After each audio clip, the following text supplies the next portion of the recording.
ಆತ್ಮೀಯ ವೀಕ್ಷಕರ, ಯುವನಿಧಿ ಫಲಾನುಭವಿಗಳಿಗೆ ಈಗಾಗಲೇ ಡಿಸೆಂಬರ್ ಮಂತ್ ಅಮೌಂಟು ಎಲ್ಲರಿಗೂ ಕ್ರೆಡಿಟ್ ಆಗಿದೆ. ಇಟ್ಸ್ ಟು ಗುಡ್ ಅಂತ ಹೇಳ್ಬೋದು. ಮತ್ತು ಜನವರಿ ಮಂತ್ ಸೆಲ್ಫ್ ಡಿಕ್ಲರೇಷನ್ ಮಾಡಿಸಿದ್ರೆ ಈ ಅಮೌಂಟು ಯಾವಾಗ ಕ್ರೆಡಿಟ್ ಆಗುತ್ತೆ ಅಂತೇಳಿ ಭಾಳಷ್ಟು ಜನ ಕಮೆಂಟ್ ಮಾಡ್ತಾ ಇದ್ರೆ, ಇದಕ್ಕೂ ಕೂಡ ಯುವನಿಧಿ ಅಫಿಷಿಯಲ್ ವೆಬ್ಸೈಟ್ ಕಡೆಯಿಂದ ಅಪ್ಡೇಟ್ ಬಂದಿದೆ, ಅದನ್ನು ತಿಳಿಸ್ಕೊಡ್ತೀನಿ. ಫೆಬ್ರವರಿ ಮಂತ್ ಸೆಲ್ಫ್ ಡಿಕ್ಲರೇಷನ್ ಮಾಡಿಸ್ಬೇಕಾದ್ರೆ ನಿಮ್ಮದು ಲಿಂಕ್ ಓಪನ್ ಆಗ್ತಾ ಇಲ್ಲ. ಆ ರೀತಿ ಆದರೆ ಯಾವ ರೀತಿ ಸೆಲ್ಫ್ ಡಿಕ್ಲರೇಷನ್ ಮಾಡಿಸ್ಬೇಕು ಅನ್ನೋದನ್ನು ನಾನು ಒಂದು ವಿಡಿಯೋದಲ್ಲಿ ಮಾಡಿ ಹಾಕಿದ್ದೀನಿ. ಆ ವಿಡಿಯೋವನ್ನು ನೋಡ್ಕೊಳ್ಳಿ. With proof government guarantee scheme ಅಂತ ಬರುತ್ತೆ, ಆ ಲಿಂಕ್ ಮೇಲೆ ಓಪನ್ ಮಾಡಿ ಎಲ್ಲ ಯುವನಿಧಿ ಆಪ್ಷನನ್ನು ಸೆಲೆಕ್ಟ್ ಮಾಡಿಕೊಂಡ್ರೆ ಫೆಬ್ರವರಿ ಮಂತ್ ಸೆಲ್ಫ್ ಡಿಕ್ಲರೇಷನ್ ಕೂಡ ಆರಾಮಾಗಿ ಮಾಡಿಸ್ಬೋದು. ಆಲ್ಮೋಸ್ಟ್ ಫೆಬ್ರವರಿ ಮಂತ್ ಸೆಲ್ಫ್ ಡಿಕ್ಲರೇಷನ್ನ 1ನೇ ತಾರೀಕಿಂದ 15ನೇ ತಾರೀಕು ಒಳಗಡೆ ಸೆಲ್ಫ್ ಡಿಕ್ಲರೇಷನ್ನ ಮಾಡಿಸಿ. ಹಾಗಿದ್ರೆ ಬನ್ನಿ ಸ್ನೇಹಿತರೆ, ಜನವರಿ ತಿಂಗಳ ಅಮೌಂಟು ಯಾವಾಗ ಬರುತ್ತೆ? ಡಿಗ್ರಿ ಮುಗಿದವರಿಗೆ 3,000, ಡಿಪ್ಲೊಮಾ ಮುಗಿದವರಿಗೆ 1,500 ಅಮೌಂಟ್ ಏನಿದೆಯಲ್ಲ, ನಿಮ್ಮ DBT ಸ್ಟೇಟಸನ್ನು ಚೆಕ್ ಮಾಡಿದಾಗ 180 ಡೇಸ್ ಅಂತ ಕೆಲವೊಬ್ಬರಿಗೆ ತೋರಿಸ್ತಾ ಇದೆ, ಕೆಲವೊಬ್ಬರಿಗೆ DBT ಪುಷ್ಡ್ ಅಂತ ಕೂಡ ತೋರಿಸ್ತಾ ಇದೆ.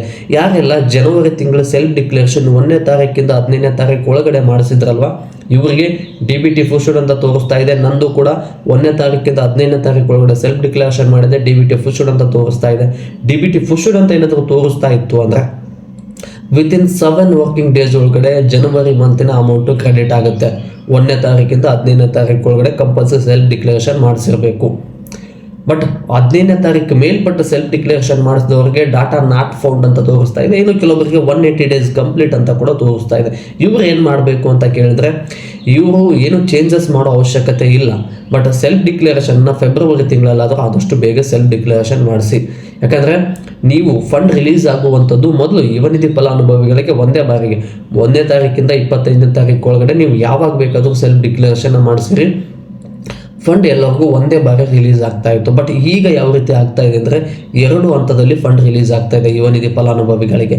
1ನೇ ತಾರೀಕಿಂದ 15ನೇ ತಾರೀಕು ಒಳಗಡೆ ಯಾರು ಸೆಲ್ಫ್ ಡಿಕ್ಲರೇಷನ್ ಮಾಡಿಸಿರ್ತಾರಲ್ವ, ಇವರಿಗೆ ಮೊದಲನೇ ಹಂತದಲ್ಲಿ ಫಂಡ್ ರಿಲೀಸ್ ಆಗುತ್ತೆ. ಯಾಕಂದರೆ ಆಲ್ಮೋಸ್ಟ್ ಎಲ್ಲ ಸ್ಟೂಡೆಂಟ್ಗಳಿಗೂ ಕ್ರೆಡಿಟ್ ಆಗಿಬಿಡುತ್ತೆ. ಬಟ್ 15ನೇ ತಾರೀಕು ಮೇಲ್ಪಟ್ಟು ಯಾರು ಸೆಲ್ಫ್ ಡಿಕ್ಲರೇಷನ್ ಮಾಡಿಸಿರ್ತಾರಲ್ವ, ಇವರಿಗೆ ಅಮೌಂಟು ಕ್ರೆಡಿಟ್ ಆಗೋದಿಲ್ಲ. 2 ದಿನ ಲೇಟ್ ಆಗುತ್ತೆ, 8 ದಿನ, ಈ ರೀತಿ ಲೇಟ್ ಆದರೂ ಕೂಡ ಅಕ್ಸೆಪ್ಟ್ ಮಾಡ್ಕೋತೀವಿ ಅನ್ನೋ ರೀತಿ ಏನಾದರೂ ಇದ್ದರೆ 15ನೇ ತಾರೀಕು ಮೇಲ್ಪಟ್ಟು ಸೆಲ್ಫ್ ಡಿಕ್ಲರೇಷನ್ನ ಮಾಡಿಸಿ. ಇದು ಬಂದಿರತಕ್ಕಂಥ ಅಪ್ಡೇಟು ಸ್ನೇಹಿತರೆ. ಮತ್ತು ಇನ್ನೂ ಒಂದು ಅಪ್ಡೇಟ್ ಬಂದಿದೆ. ಏನು ಅಂದರೆ, ಈಗೇನಾದರೂ ಕೊನೆ ಆಗುತ್ತಾ ಇಲ್ಲ ಕಂಟಿನ್ಯೂ ಆಗುತ್ತಾ ಅಂತೇಳಿ ಆದಷ್ಟು ಜನ ಕಮೆಂಟ್ ಮಾಡ್ತಾ ಇದ್ರಿ. ಯುವನಿಧಿ ಹಣ ನಿಮ್ಮದು ಎಲ್ಲಿವರೆಗೂ ಸೆಲ್ಫ್ ಡಿಕ್ಲರೇಷನ್ ಮಾಡ್ಸೋಕ್ಕೆ ಬರುತ್ತೋ ಅಲ್ಲಿವರೆಗೂ ಸ್ಟಾಪ್ ಆಗೋದಿಲ್ಲ.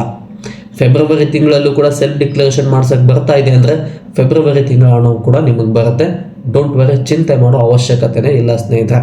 ಇದು ಇವತ್ತು ಬಂದಿರತಕ್ಕಂಥ ಅಪ್ಡೇಟು. ಮತ್ತು ಮುಂದಿನ ವಿಡಿಯೋದಲ್ಲಿ ಸಿಗೋಣ. ಧನ್ಯವಾದಗಳು.